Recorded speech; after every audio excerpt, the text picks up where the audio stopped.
Vizag steel ప్లాంట్లో జరిగిన ప్రమాదం అత్యంత దురదృష్టకరం, అత్యంత బాధాకరం. కానీ అంతకంటే బాధాకరం ఏంటంటే జరిగిన ప్రమాదాన్ని రాజకీయ పార్టీలు తమ స్వార్థ రాజకీయ ప్రయోజనాల కోసం వాడుకోవడం. సంఘటన జరగటమే ఒక దురదృష్టకరం అనుకుంటే రాజకీయ పార్టీలు వ్యవహరిస్తున్న తీరు అంతకుమించి దురదృష్టకరం. నిజానికి వైజాగ్ స్టీల్ ప్లాంట్కి తెలుగువారి ఆత్మగౌరవానికి సంబంధం ఉంది. అది మనం పోరాడి, ఇప్పుడు నినాదం ఉంటుందిగా, విశాఖ ఉక్కు ఆంధ్రుల హక్కు అని చెప్పేసి పోరాడి సాధించుకున్నటువంటి స్టీల్ ప్లాంట్ అది. దాన్ని ప్రైవేటీకరణ చేద్దామని బీజేపీ గత 10 సంవత్సరాలుగా ప్రయత్నం చేస్తున్నప్పటికీ అక్కడ కార్మికుల పోరాటం ఫలితంగా ప్రైవేటీకరణ ఆగింది. అక్కడ కార్మికులకి తోడు అనేక పార్టీలు కూడా వాళ్ళకి మద్దతు ఇచ్చి ప్రైవేటీకరణ ఆపగలిగాయి.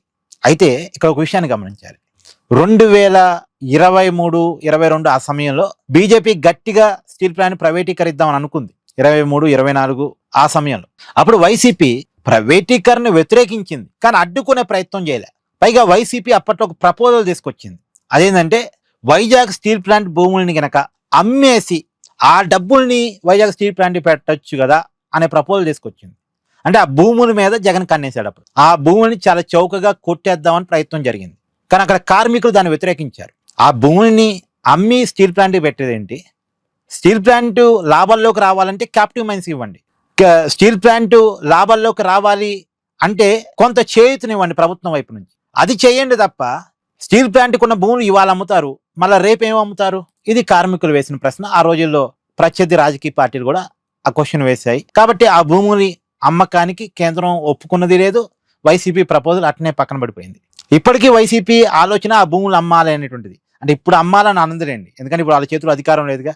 వాళ్ళ చేతిలో అధికారం ఉన్నట్టే చౌకగా అమ్మి ఆ భూములు తమ వశం చేసుకోవాలి అనేటువంటిది వాళ్ళ ప్రయత్నం. సరే, అది అయిపోయింది. కూటమి అధికారంలోకి వచ్చిన తర్వాత సరే కూటమిగా వీళ్ళు ఉండటం వల్ల అదొక అడ్వాంటేజ్గా తీసుకొని బీజేపీ వాళ్ళు ప్రొసీజర్గా ప్రైవేటీకరణ చేద్దామని నేషనల్ వైడ్గా అనుకున్నప్పటికీ కూడా ఇక్కడ కూటమి అనే అవసరం అడ్వాంటేజ్గా తీసుకొని మొత్తానికి ప్రైవేటీకరణని టీడీపీ ఆపగలిగింది. ఇప్పుడు ప్రస్తుతం ప్రైవేటీకరణ లేదు. దొంగచాటుగా తెర వెనకాల ప్రైవేటీకరణ చేద్దాం అనుకున్నప్పుడు కూడా దాన్ని కూడా ఆపారు. పైగా స్టీల్ ప్లాంట్కి చేయూతను ఇవ్వాలి అని చెప్పేసి 11,440 కోట్ల రూపాయలు కేంద్రం నుంచి గ్రాంట్ కింద తెప్పించారు. ఇప్పటికి 2 సార్లు 2 గ్రాంట్లు వచ్చాయి కేంద్రం నుంచి. ఇప్పుడు ఆ గ్రాంట్లు రావటం, ప్రైవేటీకరణ ఆగటం, తర్వాత స్టీల్ ప్లాంట్లో కూడా పనులు ముందుకెళ్లటం, ప్రభుత్వం ఫోకస్ చేయటం ఫలితంగా ఇవాళ స్టీల్ ప్లాంట్ అనేది లాభాల్లో ఉంది. గత కొన్ని సంవత్సరాలుగా నష్టాల్లో ఉన్న స్టీల్ ప్లాంట్ ఇప్పుడు లాభాల్లో ఉంది. నెలకి 70-80 కోట్ల లాభాల్లో ఉందండి. కాకపోతే ఈ లాభాల్లో రావటంలో ఒక 15,000 మంది ఉద్యోగులను తగ్గించారు, వాళ్ళ జీతాలు తగ్గాయి, వాళ్ళకి బలవంతంగా విఆర్ఎస్ ఇచ్చారు అనేటువంటి విమర్శత ఉంది. నిజమే, ఉద్యోగులను తగ్గించారు. ఆ 15,000 సంఖ్య కరెక్ట్గా తెలియదు, బయట జరుగుతున్న ప్రచారం అది. కానీ ఉద్యోగుల సంఖ్యను బాగానే తగ్గించారు, సీనియర్స్ని తగ్గించారు, నిపుణులను తగ్గించారు.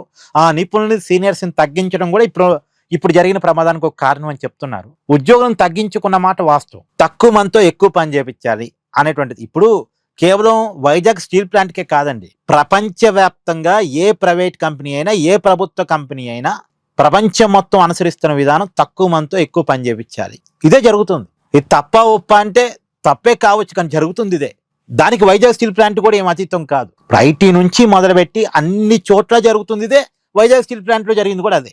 ఎక్కువ జీతాలు తీసుకునే సీనియర్స్ని తగ్గించాలి, వైట్ ఎలిఫెంట్స్ని తగ్గించాలి, తక్కువ మందితో ఎక్కువ పని చేయించుకుంటే లాభాలు వస్తాయి అనేటువంటి సూత్రాన్ని అందరూ అమలు చేస్తున్నారు. వైజాగ్ స్టీల్ ప్లాంట్లో కూడా అదే అమలు జరిగింది. ఇవాళంటే ప్రమాదం జరగబట్టి దాని గురించి మనం మాట్లాడుకుంటున్నాం, కానీ జనరల్గా జరుగుతుంది అదే. అయితే ఇక్కడ సరే, అదొక దురదృష్టకరం. జనాన్ని తగ్గించడం, తక్కువ మందితో ఎక్కువ పని చేయించడం అనేది తప్పు అయినప్పటికీ కూడా ఇంకొక విషయాన్ని, ఇక్కడ పాజిటివ్ అంశాన్ని మనం చూస్తే స్టీల్ ప్లాంట్ లాభాల్లోకి వచ్చింది. పైగా స్టీల్ ప్లాంట్ ఉత్పత్తి బాగా పెరిగింది. కానీ జగన్ అధికారంలో ఉన్నప్పుడు ఈ 15,000 మంది ఉద్యోగులు ఉన్నారుగా, అప్పుడు స్టీల్ ప్లాంట్ ఉత్పత్తి 3.1 మిలియన్ టన్నులు ఉండేది స్టీల్ ఉత్పత్తి. ఇప్పుడు అది 5.1 మిలియన్ టన్నులకు పెరిగింది. జనాభా తగ్గారు కానీ ఉత్పత్తి పెరిగింది. ఎలా పెరిగింది మరి? ప్రభుత్వం ఫోకస్డ్గా ఉన్న వాళ్ళతో పని చేపించింది కాబట్టి, పని మీద ఫోకస్ చేపించింది కాబట్టి, గ్రాంట్ కూడా ఇప్పించింది కాబట్టి, ఉన్న ఉద్యోగులను అయితే సరిగా చూసుకుంది కాబట్టి ఉత్పత్తి పెరిగింది, లాభం కనపడింది. ఇప్పుడు ఈ 15,000 మంది కూడా ఉన్నప్పుడు 3.1 మిలియన్ టన్నులు ఉత్పత్తి జరిగితే, ఇప్పుడు ఆ 15,000 మంది లేకుండానే 5.1 మిలియన్ టన్నుల ఉత్పత్తి జరిగింది. మొత్తం Vizag steel plant capacity 7.3 million టన్నుల కెపాసిటీ అట, హైయెస్ట్. సరే, అంతకి ఇంకా చేరుకోకపోయినప్పటికి కూడా గతం మీద పోల్చినప్పుడు ఒక 20-25% ఇది ఈజీగా పెరిగింది జగన్ హయాంలో పోలిస్తే. ఇప్పుడు ఈ ప్రయత్నం మంచిదేగా, ఈ ప్రయత్నం ప్రభుత్వం వైపు నుంచి జరగటం మంచిదేగా. తప్పును ప్రశ్నించవచ్చు. ఇప్పుడు ఉద్యోగులను తగ్గించడం కరెక్ట్ కాదు కదా అనొచ్చు, నిపుణులను తీసేయడం కరెక్ట్ కాదు కదా అనొచ్చు, అది ఓకే. కానీ స్టీల్ ప్లాంట్ని లాభాల్లో తీసుకురావడం కోసం, కేంద్రం చేత ప్రైవేటీకరణ అనే మాటని మానిపించడం కోసం జరిగిన ప్రయత్నాలను కూడా మనం అభినందించి తీరాలిగా. ఇవాళ ఏదో ప్రమాదం జరిగింది కాబట్టి ఈ ప్రమాదాన్ని అడ్డు పెట్టుకొని రాజకీయ కోణాల కోసం ఇష్టం వచ్చినట్టుగా మాట్లాడదామా? ఇప్పుడు ఎవరైనా స్టీల్ ప్లాంట్ గురించి మాట్లాడితే అడగాల్సింది ఏంటి? ప్రతిపక్షాల వాళ్ళు ప్రధానంగా దానికి క్యాప్టివ్ మైన్స్ కేటాయించండి, ఇది అడగాలి. ఇది అడిగితే తప్పులేదు. క్యాప్టివ్ మైన్స్ కేటాయిస్తే వైజాగ్ స్టీల్ ప్లాంట్ మంచిగా లాభాల్లో ఉంటుంది, ఇది అడగొచ్చు. ఇలాంటివి అడగలే జగన్. ఇయ్యాల ఇంకేదో రాజకీయాలు మాట్లాడాడు. దీని మీద మీ కామెంట్ జడ్జ్ చేయండి.